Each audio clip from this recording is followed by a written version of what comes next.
It's okay. I really want to get it there and I'm gonna go over there and get it over with. All right, real good. I kind of know what it's about. The courtroom fell silent. The kind of silence that cuts through the air and makes your heart skip a beat. Cameras clicked, reporters leaned forward, and fans watching the live feed at home couldn't believe their eyes. The moment everyone had been dreading finally came crashing down. Chicago rapper 600 Breezy, a man who once rapped about beating the odds, now staring down a sentence so heavy it felt like the final chapter of his story. But the drama wasn't just in the judge's words, it was in Breezy's reaction. The way his shoulders slumped, as if the weight of the entire world had landed on him at once. Whispers filled the room. Was this the end? Was it really goodbye? Forever? The people closest to him looked shattered, family in tears, friends in disbelief, and fans outside the courthouse holding signs begging for mercy. The judge's gavel came down like thunder, sealing a fate that no one thought would arrive so soon. But the story doesn't end with a sentence. Rumors are swirling, alliances are breaking, and shocking betrayals are already spilling out. This isn't just about a rapper going to prison, this is about loyalty, survival, and the ultimate downfall of a man who once had it all. Interview 204-226. The sound of the gavel still echoed in the minds of everyone who had gathered. But outside that courthouse, the real storm was just beginning. News vans crowded the street, fans pressed against barricades, and social media went into meltdown. People were screaming through tears. Others were chanting his name as if somehow their voices could undo what had just happened. But inside Breezy's circle, emotions were boiling over in a way that no one had expected. His mother sat in the front row, clutching her hands together so tightly her knuckles turned pale. Tears streamed down her face, and between sobs she whispered, "They took my baby away." Beside her, one of Breezy's closest friends shook his head in disbelief. "Nah, this can't be it. This can't be the end of Breezy," he muttered, almost like he was trying to convince himself. The pain in that room wasn't just about one man's sentence. It was about a community losing someone they had grown up with, someone who had carried the voice of their streets onto bigger stages. Yet even in that heavy silence, there were undercurrents of tension. Not everyone was crying for him. Some faces were tight. His fate. You know, I don't know. I don't know what the elements are of the various offenses in Pennsylvania.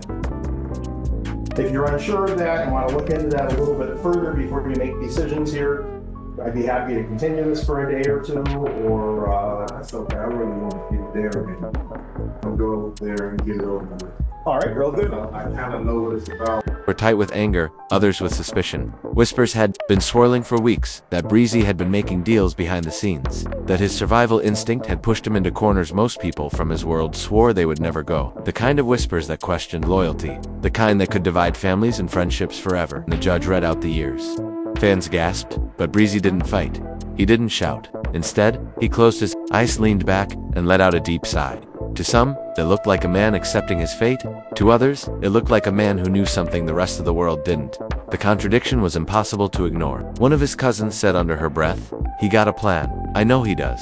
Breezy don't ever go out like this." And then came the moment that shifted the atmosphere completely. As guards moved to take him away, Breezy turned his head toward the crowd and gave a small smile. It wasn't the smile of a broken man, it was the smile of someone who still held cards close to his chest. That expression sparked more speculation than the sentence itself. Was he already making moves from inside? Was he planning to speak out names that had never been spoken before? Interview 606-621. The media wasted no time running wild with it. One outlet claimed that Breezy had quietly been cooperating with investigators for months. Another suggested his smile meant he had secured protection from people in higher places.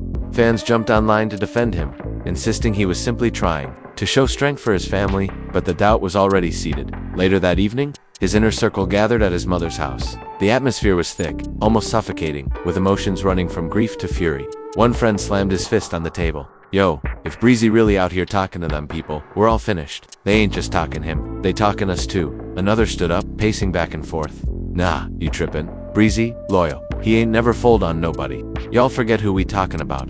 The room erupted into arguments, accusations flying, loyalty being questioned. His sister, usually the quiet one, finally snapped, "Do you even hear yourselves? While y'all sitting here arguing about loyalty, my brother's life is on the line. This isn't a game. This is real. And whether you believe he's guilty or not, we all gotta face what comes next." Her voice, cracked but carried a force that silenced the chaos for a moment. Outside, fans organized vigils, playing his music loudly, holding up posters that read "Free Breezy" and "Innocent until proven guilty." Yet even there, the cracks showed. Some fans muttered that maybe he had brought this on himself, that maybe all those threats and online videos had finally caught up to him. Others cursed the system, saying it was another example of authorities targeting black artists who came from the streets. The divide was growing, and Breezy's name was at the center of a storm that was splitting people apart. Meanwhile, in the music industry, reactions were swift and brutal. One rapper tweeted, "Told y'all, the streets ain't for everybody. Breezy gone. Case closed." Another, more sympathetic, posted, "They love to see us fall."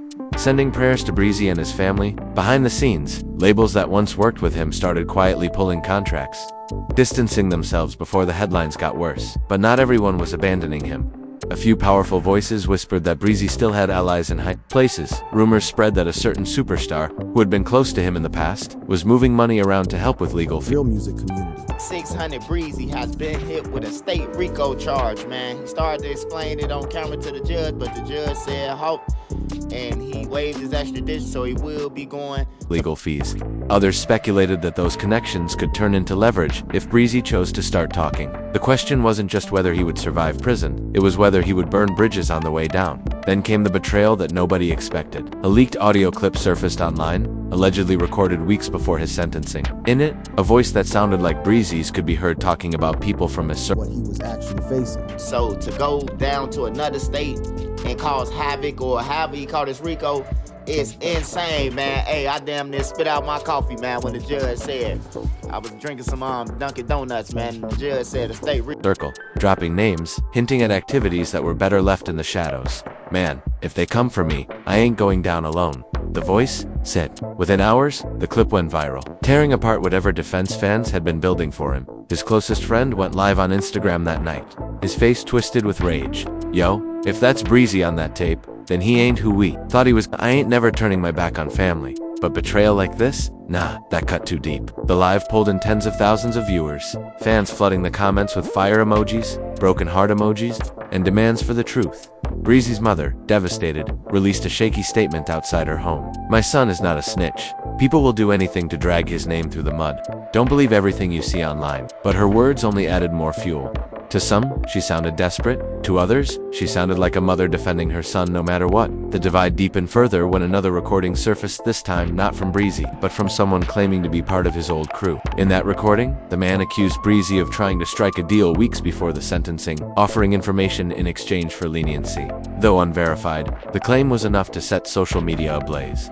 Fans argued day and night, like hashtag Free Breezy, clashing with hashtag Goodbye Breezy across every platform. But behind the noise, in those quiet late hours, his family wrestled with the truth in ways the public couldn't see. His sister confessed to a cousin, "I don't know what to believe anymore. I love him. But if the stories are true, then who is the man we've been defending all this time?" The cousin hugged her tightly, saying, "We ain't never gonna know the whole truth. But he's still blood, and blood is all we got left." The first week after the sentencing felt like a year. Every day brought new rumors, new stories, new fractures. Breezy's name wasn't just in headlines, it was in households, barbershops, classrooms. Kids debated his fate in school hallways. Parents shook their heads in disappointment, and the industry kept buzzing with speculation about whether his story would end in silence or in betrayal. And as night fell on that turbulent week, one thing became clear: Breezy's goodbye wasn't just his own. It was pulling everyone he had ever touched into a whirlwind of suspicion, heartbreak, and fear. The man who once stood as a voice of the streets was now the center of the loudest, messiest, most painful drama his world had ever seen. The second week after the sentencing did not bring calm. It brought chaos.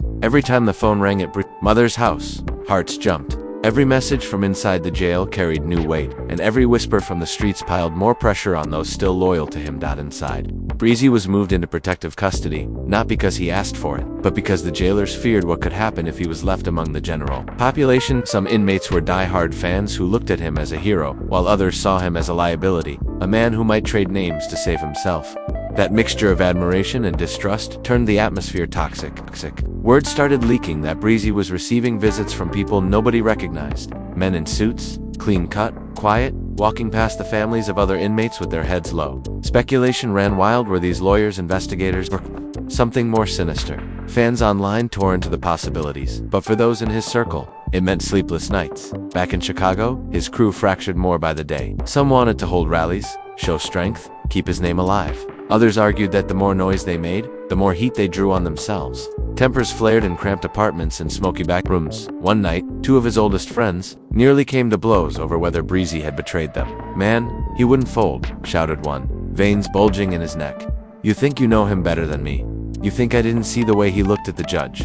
That was a man, done with the streets. Bro, he's gone. Family dinners turned into interrogations. Cousins asking cousins if they had heard anything. Uncles pulling nephews aside, warning them to stay off the block, to stop posting online. To remember that law enforcement was watching everything. Breezy's name had become poison too heavy to carry, too loud to ignore. Fans kept the fire alive in their own way. Hashtags trended daily, murals popped up on brick walls, and late-night conversations turned into heated debates. Some insisted he was a victim of a system that wanted to crush black artists, while others believed he had written his own downfall with every reckless video, every public threat, every boast that blurred the line between rap and reality. Press, hungry for clicks, painted both pictures at once. Headlines screamed about the fall of drill's most authentic voice, while others asked if Breezy was the next big snitch. It was a circus, and the more coverage piled on, the harder it became to separate fact from fiction. Then came the twist nobody saw coming. A letter surfaced online, allegedly written by Breezy himself, in neat handwriting on jail stationery, the words cut like glass. Loyalty don't mean nothing when you're left to rot alone. Everybody out there saying they, my brothers. But where were they when I needed them? The letters spread like wildfire, shared in group chats, printed on posters, dissected line by line on YouTube commentary channels. His fans were stunned. Some clung to the idea that it was fake, a fabrication designed to make him look weak. But others admitted the handwriting looked too real to deny. One tearful fan recorded herself reading it aloud, her voice breaking. He feels abandoned. Y'all, he feels like everybody left him. The clip went viral, and for the first time, the wave of support began to crack under the weight of doubt. The betrayal didn't stop there. A former associate, who once called himself Breezy's Day, I sat down for an interview with a small blog and dropped accusations that landed like bombs. He wasn't no soldier. He was thinking about himself from day one. We all rode for him, and now look. He's sitting in there writing letters, crying about loyalty. Nah, he ain't built for this. The blog was obscure, but the quotes spread like fire. Once larger outlets picked it up. Breezy's sister lashed out on Instagram. You people don't know him. Stop talking about things you don't understand. My brother gave his life to this music, to this family, and now you want to tear him down. Shame on y'all. Her post was flooded with both support and hate. Fans arguing in the comments, accusing each other of being blind or heartless. The drama escalated when another video leaked. This time it was Breezy himself, filmed during a jail call, his voice low and tired. Look man, if they want to call me a snitch, let them. I know the truth. I know who was with me and who wasn't. When it's time, everybody gonna see. His words were vague, but that was enough to spark chaos. Was he admitting he had cut a deal? Was he promising revenge? Nobody could agree, and that disagreement only made the storm louder. Meanwhile, in the industry, alliances shifted. Some rappers unfollowed him, quietly erasing old photos. Others doubled down, posting pictures with captions like loyalty forever. Every post, every like, every silence became a statement, dissected by fans desperate to know who still stood by him. Behind the walls, Breezy's reality was far less glamorous. His nights were long, his days filled with endless waiting. Letters poured in by the hundreds, fans writing words of encouragement, families sending prayers, but the weight of suspicion hung heavy.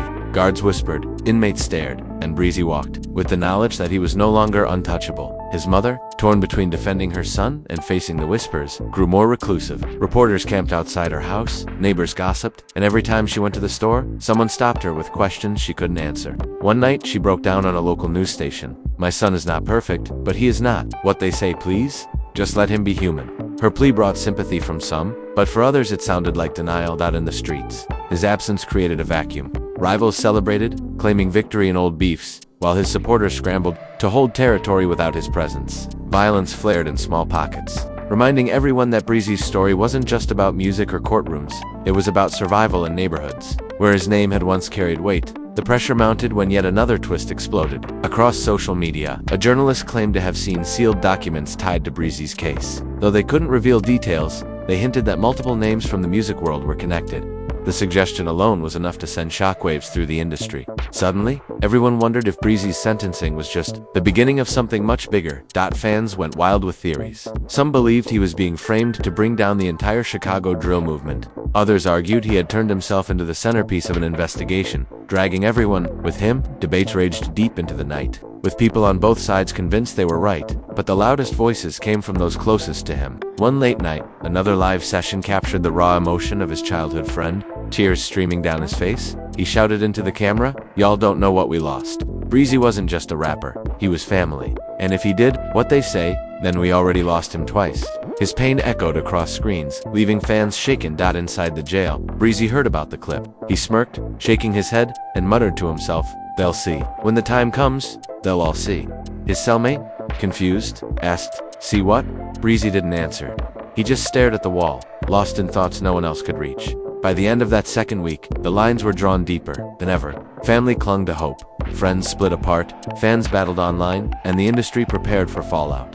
Breezy's name, once a banner of authenticity, had become a battlefield of accusations, loyalty tests, and whispered betrayals, and as the days stretched into nights, it became clear that his story was no longer just about a sentence. It was about the unraveling of everything and everyone around him. The third week after the sentencing brought no relief, only heavier shadows. What had begun as shock was turning into bitterness, and bitterness was spilling everywhere, into homes, into streets, into studios.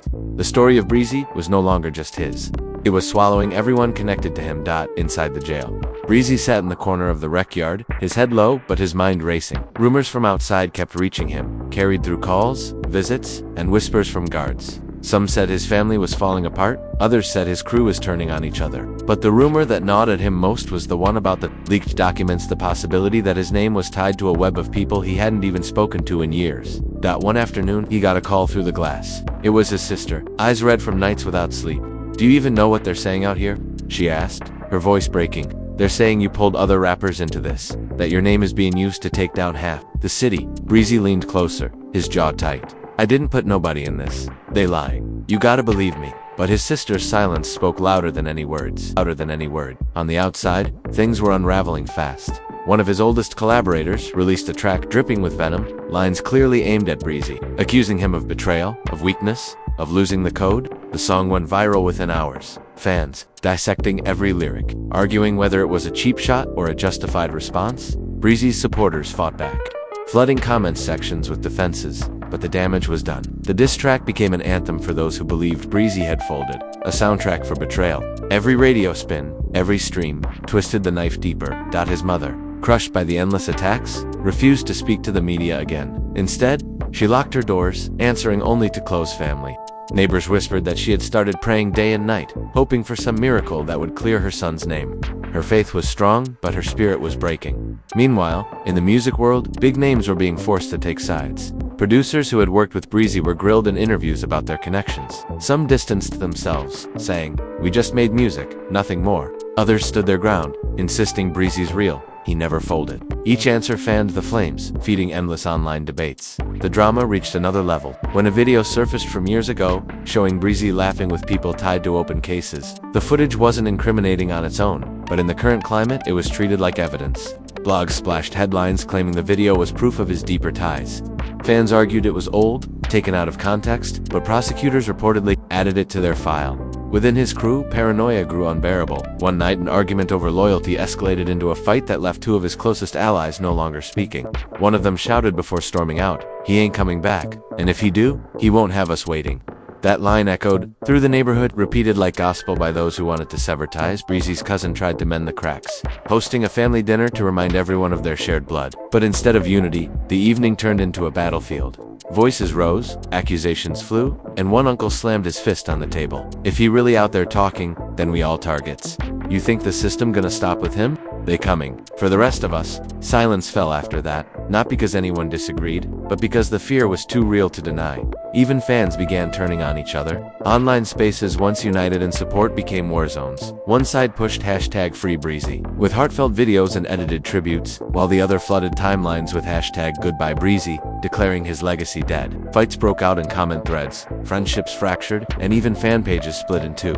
The community that had once built him up was now tearing itself apart. Then came the most shocking twist yet. A major news outlet published an expose claiming that Breezy had been offered a reduced sentence in exchange for testimony. Though the details were vague, the headline alone was explosive. The suggestion that he might walk free sooner ignited fury among those who believed in silence above survival. But when Breezy heard about the article during a call, he slammed the receiver down so hard the guard had to step in.